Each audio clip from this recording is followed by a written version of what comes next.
જય માતાજી મિત્રો, કેમ છો બધા? મજામાં જ છો? તો અમારા વિડીયોમાં ખાસ કરીને નવા હોય તો લાઈક શેર સબસ્ક્રાઈબ કરી નાખજો, અને જેથી કરીને અમારા નવા વિડીયો મળતા રહે.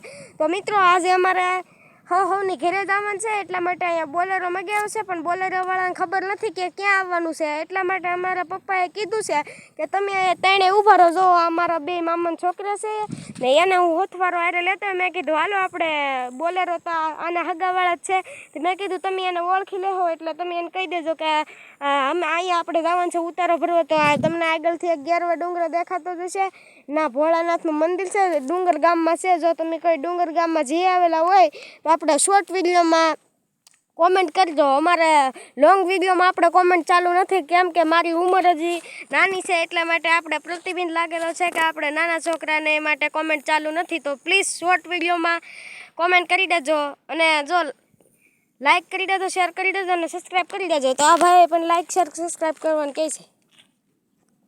સબસ્ક્રાઈબ કરી દેજો ભાઈ. આ ભાઈને બોલતા નથી આવડતું, એટલે સબસ્ક્રાઈબ કરી દેજો એવું કહે છે, પણ મને બોલતા આવડે છે. હું કહી દઉં ને સબસ્ક્રાઈબ કરી દેજો.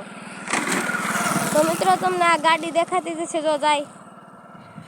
તો મિત્રો હવે થોડીક વાર લાગશે, આવતા જશે. અમે અહીંયા 10-15 મિનિટ છે. મેં કીધું એક બ્લોગ બનાવી લઈએ. હવે આજનો દિવસ છે, પછી તો હું ને એવું ઘરે વૈયા જાય, પછી તો બ્લોગ બનાવવાની કાંઈ મજા ન આવે. એટલા માટે અમારા હજી કાલે જ એક ટુકડીવાળા ગયા છે કે એને ઘરે ખેતરનું કામ હતું, એટલા માટે એને જવું પડે એવું હતું. ને જો ન જાય તો વરસાદ આવ્યો હોય તો એને ખેતરની બધી જમીન બગડી જાય, અને ડુંગળીને એવું વાવેલું હતું, એટલા માટે એને ઉતાવળ હતી. એને બાજરીને એવું હતું, એ વાઢવાનું હતું, ડુંગળી વાઢવાની હતી. એટલા માટે તે 3-4 જણા હતા, એ કાલ વૈયા ગયા છે.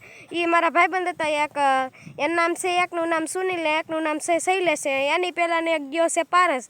તો પારસ જોતો હશે તો લાઈક શેર સબસ્ક્રાઈબ કરી દેશે અને કોમેન્ટ કરશે શોર્ટ વિડીયોમાં. તો અમારો આ બ્લોગ સારો લાગ્યો હોય તો લાઈક શેર સબસ્ક્રાઈબ કરી નાખજો અને કોમેન્ટ કરી નાખજો. તો મળીએ નવા બ્લોગમાં, ત્યાં સુધી બાય બાય.